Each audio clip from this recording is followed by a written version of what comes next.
Sa silong ni Kaka, may taong nakadapa.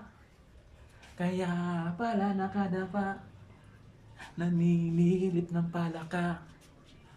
Palakang may buhok, ngipin ay nakalubog.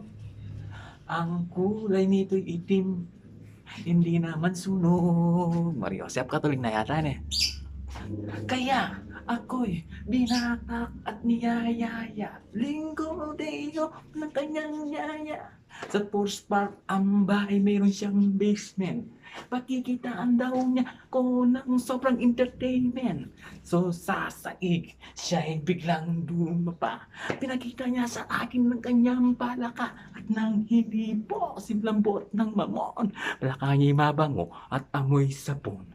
Wala tutunan ko noon sa may Malabon. Pag pinulbuhan nyo, kikinis yun. Bumulusok ang kanyang testosterone.